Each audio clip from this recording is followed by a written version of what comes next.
Om Shanti Shanti Shanti.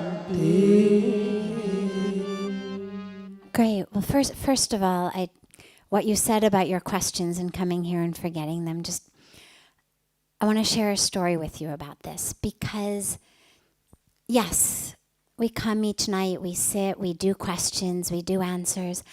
It's wonderful, it's a special time. But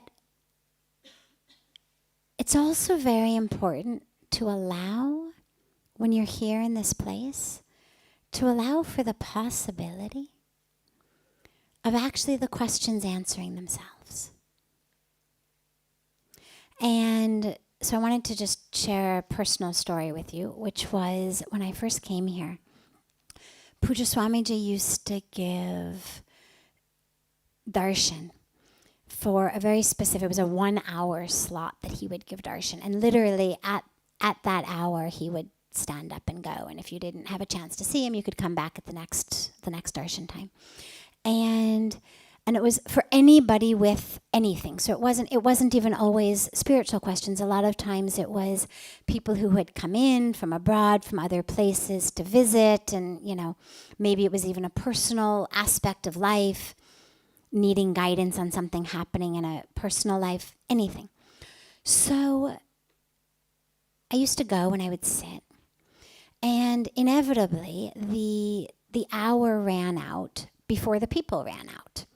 Which was fine because I was in this just incredible state of ecstatic intoxication and couldn't have completed a coherent sentence if I had tried. And so it was perfect. I just wanted to sit in his presence.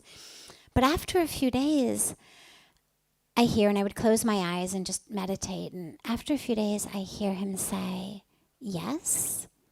And I open my eyes and he's sitting and the room is empty. Everybody's done. And I think, oh my God, okay. And I was an academic, and I was not just an academic, but I was a front row question asker academic. I mean, I was the person in your 250 person lecture hall at 8 a.m. sitting in the front row who actually had questions, and I couldn't think of anything. I mean, my brain was just, and when I got back to my room later, I mean, there's more to the story that I'm not going to go into now for the shortage of time, but later when I got back into my room, I realized I need to have questions. I'm like, I looked like just a bubbling idiot. I mean, he doesn't even know me, and look, I couldn't even say anything, and no questions. I mean, who has no questions, right? So I sat in my room, and I thought of questions.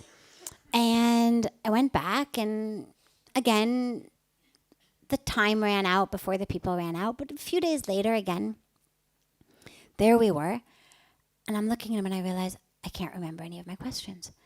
And I had thought of them again every time before I went in. I mean, it wasn't like I'd thought about it days before and not again. Every time before I went in, I was prepared. I know my questions. And he looked at me and I could not remember a question. So again, mortified, I then decided, well, I'm going to write them down. And we didn't have, smartphones at the time. I'm going to write them down. And I made a list. And the next time it happened, I thought, well, thank God, I've got my list. And I used to have just a little purse, one of those just little woven, bags. They sell them in the market, a little square one. I didn't have much that I carried around. I had a room key. And that was pretty much it. So I didn't even need a purse, but I carried it. And in my purse, well, it's important to know that it wasn't like a bag that most of us carry now that's got 1,000 things in it. I mean, there was nothing in my bag except my room key and maybe chapstick and my list, because immediately after I wrote it, I put it in my bag. And I opened my bag, and there's no list. And there was no point even like turning it upside down. There was nothing in the bag. There was my room key. And there weren't any secret pockets. There were no secret component. There was nothing. Wasn't there. And I said to him, I said, I must have dropped it somewhere along the way. Do you have 2 minutes? Can I come right back? And he smiled. He said, sure. So I literally run back to my room. I'm looking on the path. It's not there. I run back to my room, scouring my room. It's nowhere. And I literally start throwing sheets off my bed. I took my pillow out of my pillowcase as though somehow my list would have fallen into my pillowcase. Everything. And there's no list. And I finally had to just come back. I'm so embarrassed, and said to him, and he looked at me and he said, yes. And it was just this, yes. Like, there are no questions. Yes. There had been questions. It wasn't, you crazy woman. You invented the fact that you wrote a list. He knew. Yes, there had been questions. And yes, now there were no questions. And that for me to drive myself crazy, trying to go back to the moment when there were questions, was not being true to the present moment in which there were no questions. And it was such a powerful, powerful teaching. So I wanted to just share that with you. But on the level of attachment and non-attachment in our relationships, well, this is true regardless of whether, as you say, it's a householder or whether you simply move through the world. We have expectations. We have expectations of how people are going to treat us, and whether they happen to be our spouses or children or in-laws, or they happen to be our employers or employees, or they happen to be our elected officials, or the whole spectrum. We have expectations of how people are going to behave, how they're going to act, what they're going to do, how the universe is going to act. We have expectations of justice. We have expectations that when I plan a picnic in the summertime, in the dry season, it's not going to rain.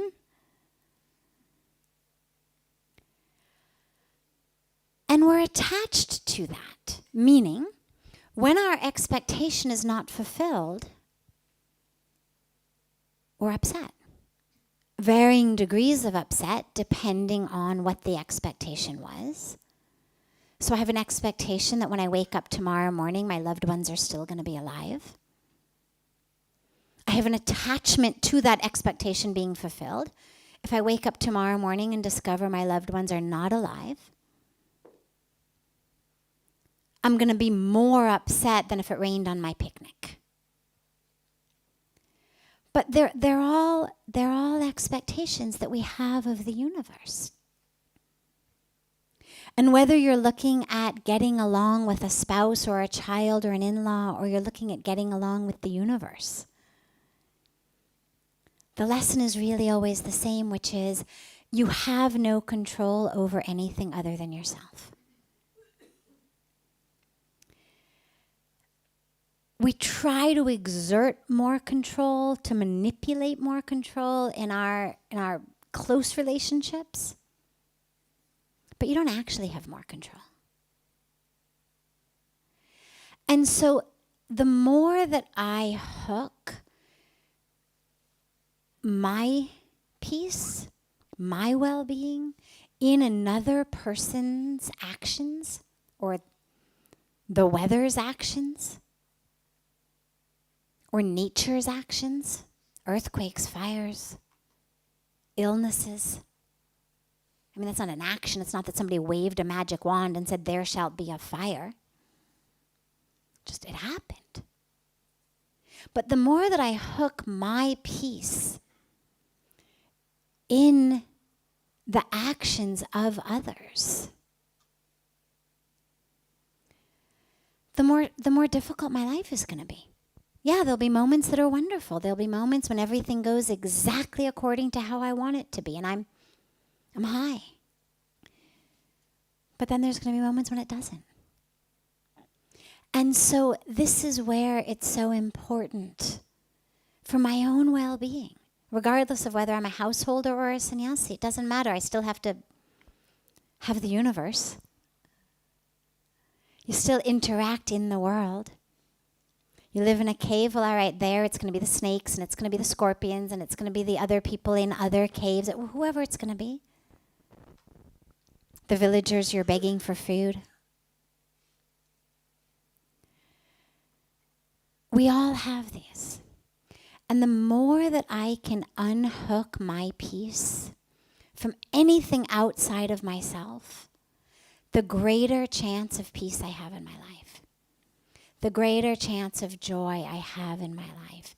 And it's really interesting because we really think, most of us do, that other people are the ones who bring us joy or pain.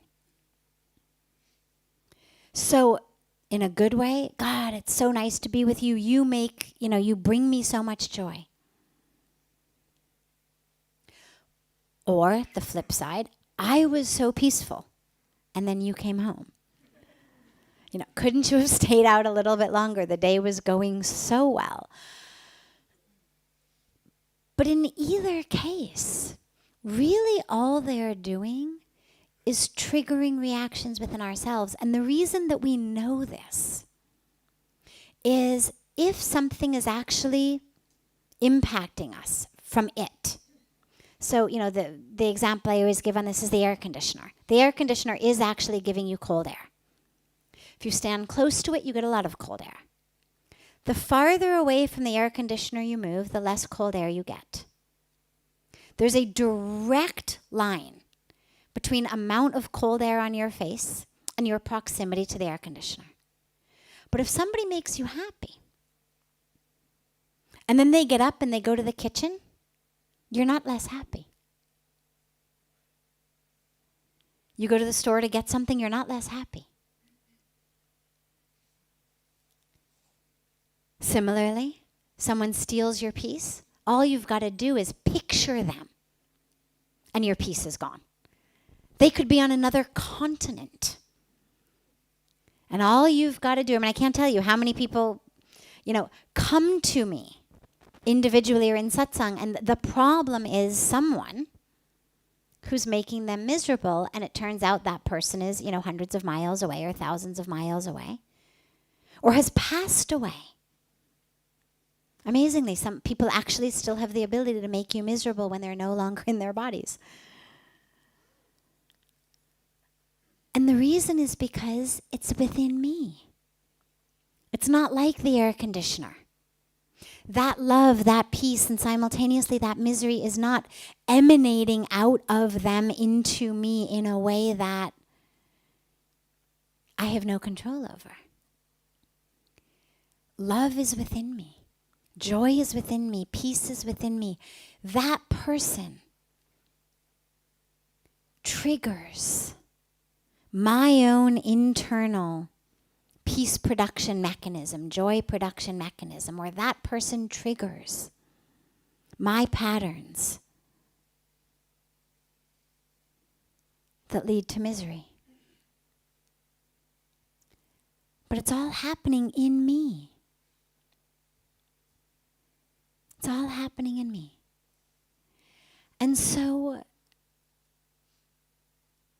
and again, we know this also because if you alter your state of consciousness, and I'm not recommending this, but just for anybody who ever has, we know it's true.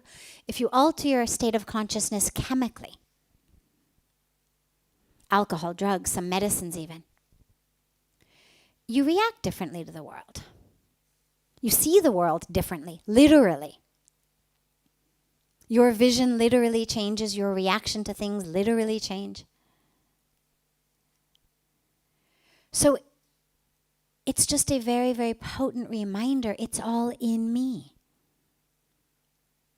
It's not actually about that person. See, look, I've changed a little bit of chemicals in me, and look how differently I react. Again, not a path I'm suggesting, but just a way that gives us even further evidence that it's in me. And so the question becomes, okay, so how can I have my peace production manufacturing unit on, my love production manufacturing unit on, regardless of who's there? How can I uncap the well of joy? Why do I need someone else to say something that triggers a domino reaction in me that pulls off that cap? If it's all happening in me, why can't I do it? And the truth is we can. But it's just a completely different focus. Either I'm looking at you to do it, or I'm looking inward to do it. And the more I look inward, the more I realize, oh yeah, wow, the joy is there. The peace is there. I can access that anytime. Yeah, you're going to do your thing. You're going to say your thing. But that doesn't necessarily mean that it has to activate my misery production plant. You've just said something. You've just done something. That's in its own space. Doesn't have to trigger that in me. Those controls are in my hands. And so the more that we can keep remembering that, the last thing that happens with that is we then become energetic transmitters of the joy, of the peace. And so even though it's not about changing other people, that actually ends up becoming a byproduct. Don't go into it for that. Because then rather than focusing on yourself, again, you're still focused on others. Okay, has my love changed you yet? Has my peace changed you yet? How can you still be yelling at me? Look, I'm emanating peace. Can't you feel it? You've got to let it just be a byproduct. But it is a byproduct. Because as you transmit that, it does change the energetic vibrations of the area, There was a period of time in which, in Western science, in India they've always talked about energy, but there was a time in the West where it was all matter. Then, the New Age started coming and people started talking about vibrations, but it was really looked upon as very wishy-washy and New Agey and, by serious people, whether serious scientists or serious spiritual people, because the whole vibration thing just sounded a little bit too wishy-washy. But now, literally, scientifically, what we know is that thoughts, our brain waves, literally emanate frequencies into the atmosphere. And they actually can now be read with brain scan machines that are not hooked up to your brain, that are inches away from your brain. So I'm literally emanating frequency, vibrations, that are being picked up by a machine. Well, if a machine can pick them up, then certainly the energetic beings with whom I'm living can pick them up. And so that's a byproduct of staying grounded in yourself.